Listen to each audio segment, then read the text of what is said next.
বলে ডাক দিল চোখের পানি ছেড়ে দিয়ে, মা বাবা বলে বলে আপনি যদি কান্না করেন তারপরেও কবর থেকে একটা ছোট মৃদু আওয়াজ পর্যন্ত আসবে না। কোথায় চলে গেল মা বাবা, কোথায় গেল মুহাব্বতের দাদা দাদি নানা নানি? ও কক্সবাজার রাবুর জমিনের আমার কলিজার টুকরা মুরব্বী বাবারা, যুবক ভাইয়েরা, পর্দানসীন মা খালা মা বোনেরা, গভীর মনোযোগ দিয়ে অন্তরের খান দিয়ে শ্রবণ করেন। আমাদেরকেও চলে যেতে হবে। কোথায় যাবে বাড়ি, কোথায় যাবে বাড়ি, কোথায় যাবে জমিদারি, কোথায় চলে যাবে আপনার বাহাদুরি, সব কিছু ছেড়ে আঁধার কবরে পড়ে থাকতে হবে।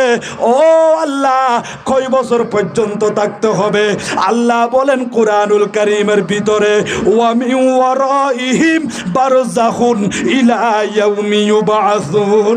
বান্দারে, তুমি যে কবরে শুয়ে আছো, সেখান থেকে আবার বের হয়ে দুনিয়াতে যাওয়ার আর কোনো সুযোগ নাই।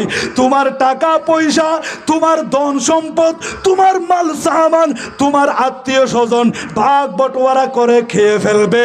তারা সবাই তোমার সম্পদগুলো বুক করবে, কিন্তু তোমাকে জনম জনম একা একা অন্ধকার কবরে থাকতে হবে। আল্লাহ কতদিন পর্যন্ত থাকবো?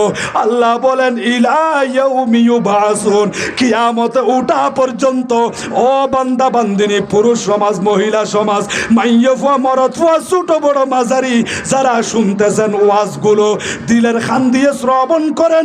সবাইকে অন্ধকার কবরে কিয়ামতে উঠা পর্যন্ত অবস্থান করতে হবে। আল্লাহ বলেন, বান্দা তোমরা আল্লাহর প্রতি ঈমান আনয়ন করো, আমার রাসূলের প্রতি ঈমান আনো, সাথে সাথে আমার নবীকে মদদ করো, তাজিম করো, তাওকীর করো।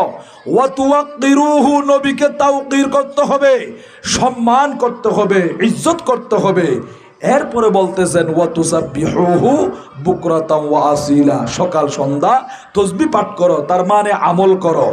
আমলের কথা বলার আগে নবীকে সম্মান করার কথা আগে বলেছেন। নবীকে তাজিম করতে হবে। নবীর তাজিম, নবীর সম্মান যদি আমরা করতে পারি, আমাদের আমলগুলো আল্লাহর দরবারে কবুল হয়ে যাবে। এর মধ্যে কোনো শুভা নাই, কোনো সন্দেহ নাই, মুহূর্তের ভিতরে কবুল হয়ে যাবে। বড় করে বল না সুবহানাল্লাহ। উহুদের কলবের ভিতরে, উনাদের কলবের ভিতরে আল্লাহর নবীর প্রেম, ইশকে মুস্তাফা, হুব্বে রাসূল ভরপুর। বড় করে বল না সুবহানাল্লাহ।